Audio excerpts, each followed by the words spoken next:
what battles to fight. That's critical. Pour moi, quand tu mets un tutu, c'est cucu. Qu'est-ce que tu connais, toi?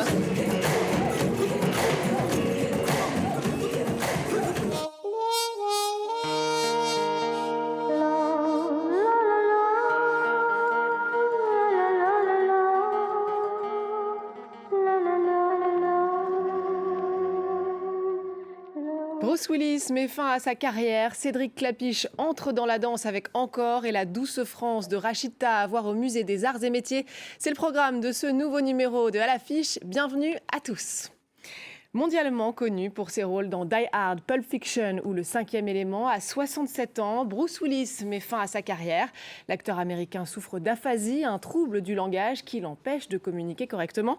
Mais que les fans se rassurent, on devrait encore voir l'acteur sur nos écrans pour quelques temps. Bruce Willis a enchaîné les tournages avant d'annoncer sa retraite. Son prochain film, A Day to Die, devrait sortir dans les semaines à venir. C'est l'épilogue d'une carrière qui aura duré plus de 40 ans. La famille de Bruce Willis a annoncé hier sur Instagram sa maladie, une aphasie qui le précipite à arrêter le cinéma. On lui a récemment diagnostiqué une aphasie qui affecte ses capacités cognitives. Après mûre réflexion, Bruce renonce à sa carrière qui a tant compté pour lui. L'aphasie est un dysfonctionnement du système nerveux central qui affecte la parole. L'aphasie est un trouble du langage. C'est donc une perturbation du système linguistique qui peut affecter la capacité à parler ou la capacité à comprendre le langage. Cette maladie survient souvent après une attaque cérébrale ou un traumatisme crânien. Toutes ces formes, qu'elles soient plus ou moins sévères, sont toutes handicapantes et empêchent de communiquer normalement. La famille de Bruce Willis n'a pas précisé à quel degré il est affecté par l'aphasie, mais son histoire avec le cinéma prend fin après une carrière fulgurante, propulsée notamment par son rôle de John McClane dans Die Hard. Des trucs comme tuer des mecs. Ouais. Âgé aujourd'hui de 67 ans, il tourne la page du cinéma pour désormais lutter contre la maladie. Cinéma toujours avec Encore, dernier long métrage de Cédric Klapisch. Le réalisateur de L'Auberge espagnole s'intéresse cette fois à une passion présente chez lui depuis plus de 40 ans, la danse. Le film raconte l'histoire d'une jeune danseuse classique qui, à la suite d'une blessure, craint de ne jamais pouvoir redanser. Pour l'incarner à l'écran, Marion Barbeau, dont c'est le vrai métier puisqu'elle est première danseuse à l'Opéra de Paris. Rencontre. Les feux de la rampe, Marion Barbeau les connaît bien. Première danseuse à l'Opéra de Paris, elle rêvait secrètement de faire du cinéma. Il ne fallait pas être superstitieuse pour accepter ce rôle miroir, celui d'une danseuse qui se blesse gravement.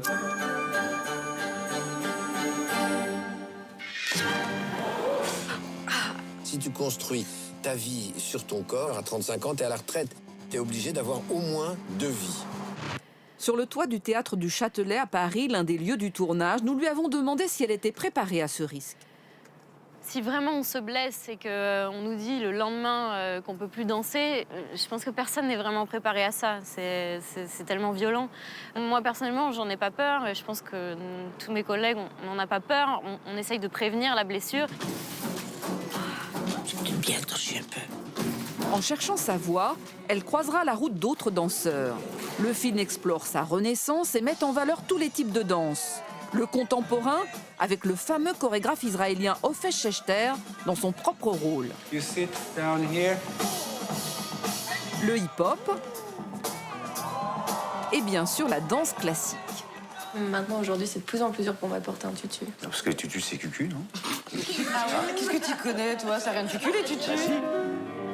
Beaucoup de spectateurs ne savent pas qu'ils aiment la danse. Là, j'essaye de montrer un chorégraphe qu'ils ne connaissent pas. La danse classique, souvent, ils ne connaissent pas.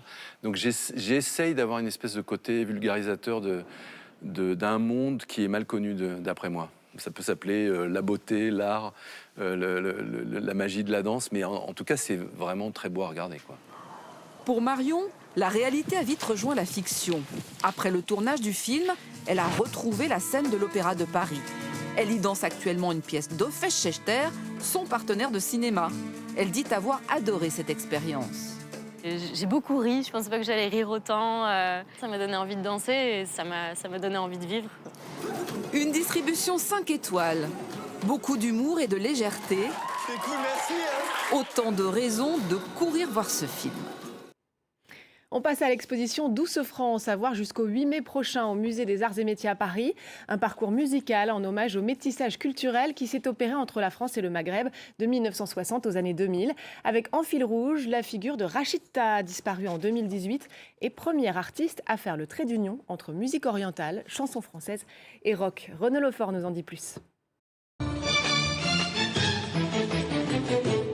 Des cafés immigrés aux prémices de la culture rap, en passant par ces chanteurs de l'exil maghrébin comme la diva Warda Al Jazeera.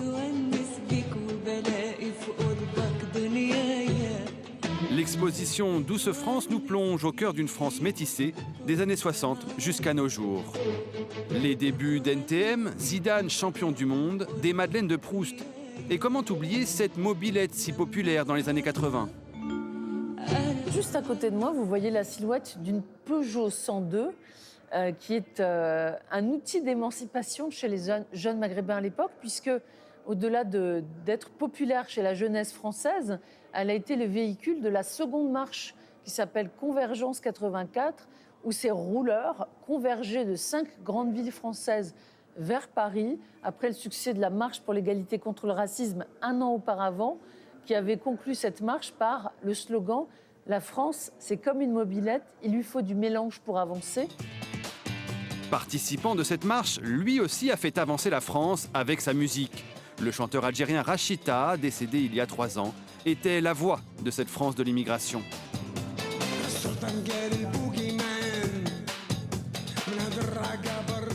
Il y a des gens, par exemple, qui ne savent pas ce que c'est l'immigration. Par exemple, des fois, quand on dit Vent-en-Velin, ils ont l'impression que ça se trouve au bout du monde, alors que Vent-en-Velin, c'est à 10 minutes de Lyon. Bon, ça, c'est ce côté-là qu'on essaie de transposer ici à Lyon et puis un peu dans toute la France.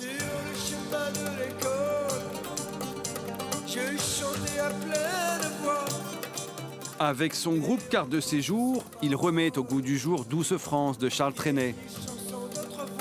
Entre rock, punk, rail et shahabi, il dénonce les discriminations que subissent les jeunes arabes et le racisme en général.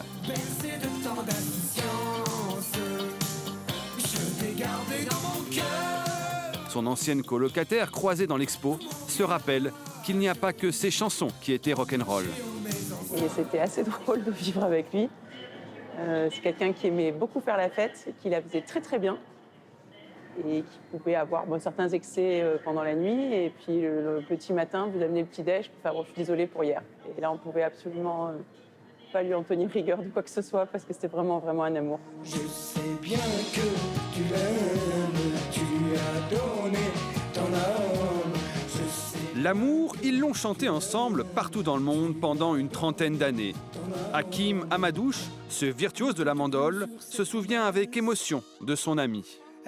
C'est très difficile de savoir qu'il n'est plus là, parce que je crois qu'il est parti un peu trop tôt. Et c'était quelqu'un qui voulait que tous les Français, de toute origine, ne se sentent pas étrangers, se sentent des êtres humains. D'ailleurs, il avait une expression « Je suis algérien pour toujours, et je suis français tous les jours ». En se promenant au son des musiques de l'exil et de ses cultures urbaines, le visiteur est un fier camarade, amoureux de la France et de sa diversité, comme le rêvait Rachida. Je sais bien que tu l'aimes, tu lui as donné ton âme. Je sais bien que tu l'aimes. Et c'est la fin de cette émission. Merci à tous de l'avoir suivi. N'oubliez pas de nous retrouver sur france24.com ainsi que sur tous nos réseaux sociaux. On se quitte avec des images de Encanto, le dernier né des studios Disney, sorti en novembre dernier. Le long métrage en forme de célébration de la Colombie et de sa culture vient de remporter l'Oscar du meilleur film d'animation. Je vous laisse sur ces images et vous dis à très vite. C'est ma seule chance. Je sauverai la magie. Attendez, comment on sauve la magie ? Je perds mon pouvoir! Mirabel, l'avenir de la famille dépend entièrement de toi. J'y arriverai jamais. Je vais t'aider. Les rats m'ont dit tous les secrets. Ne les mange pas. Dans les pires moments, la lumière revient. Quand on s'y attend le moins.